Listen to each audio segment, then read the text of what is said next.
Health ಮೊದಲಿಕ್ಕಿಂತ ಭಾಳ ಸುಧಾರಿಸದ, ಭಾಳ ನಾನು ದಷ್ಟಪುಷ್ಟಾಗಿದ್ದೀನಿ ಮತ್ತು ಭಾಳ ಚಟುವಟಿಕೆ ಉಳ್ಳವನಾಗಿದ್ದೀನಿ ಅಂತ ತಿಳ್ಕೊಂಡು ಅವ್ರ ಉದ್ಗಾರ ಮತ್ತು ನಮ್ಮ ಡಿ ಸಿ ಸಾಹೇಬರು ಕೂಡ ಎಲ್ಲ ಸತ್ಕಾರ ಮಾಡಿದರು.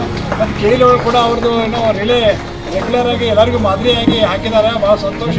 ಅವರು ಯಾವಾಗೂ ಯಾವುದೇ ಒಂದು ಸಮಾಜ ಸೇವೆ ಮತ್ತು ಯಾವುದೇ ಒಂದು ಊರೊಳಗೆ ಏನೇ ವಿಶೇಷ ಕಾರ್ಯಕ್ರಮ ಇದ್ದಾಗ ಇಲ್ಲಿ ಮಠದಾಗ ಬಂದು ನಾವು ಈಗ ಅವರು ಬಂದು ನೋಡಿ ತಮ್ಮ ಸಂತೋಷ ವ್ಯಕ್ತ ಮಾಡಿ ಇಲ್ಲಿ ಇನ್ನೊಬ್ಬರಿಗೆ ಪ್ರೋತ್ಸಾಹ ಕೊಡೋ ರೀತಿಯಲ್ಲಿ ಅವರು ಬಂದು ಭಾಗವಹಿಸಿದ್ದಾರೆ. ಸತಿಪತಿಗಳಿಬ್ಬರು ಅವರಿಬ್ಬರಿಗೂ ತುಂಬ ನಾವೇನು ಧನ್ಯವಾದನ ಹೇಳ್ತಾ, ಸದಾ ಅವರು ಇನ್ನಷ್ಟು ಭಗವಂತ ನಮ್ಮ ಸಿದ್ದೇಶ್ವರ ಅಪ್ಪಗಳು ಎಲ್ಲ ಗುರುಗಳು ಎಲ್ಲ ಸಂತ ನಿರಂಕಾರಿ ಅವ್ರ ಹತ್ರ ಹೋಗಿ ಕೂಡ ಭಾಳ ಸೇವೆ ಮಾಡ್ತಾರೆ.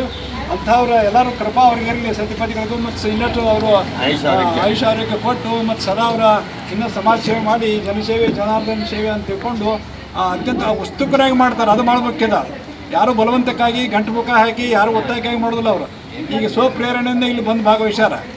ನಾವು ರಕ್ತ ಕೊಡ್ತಿದ್ರೆ ಏನಾದರೂ ಕೊಡೋರು ನೋಡಿ ಸಂತೋಷ ಪಡಕತ್ತಾರೆ, ಎಲ್ಲರಿಗೂ ಪ್ರೋತ್ಸಾಹ ಕೊಡಕತ್ತಾರೆ. ಅದು ಭಾಳ ಮುಖ್ಯ.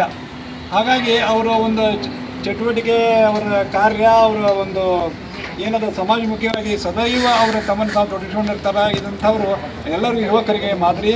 ಅವರು ಸದಾ ದೇವರು ಅವರಿಗೆ ಆಯುಷ್ಯ ಆರೋಗ್ಯ ಎಲ್ಲ ಕೊಡಲಿ ಮತ್ತು ಸದಾ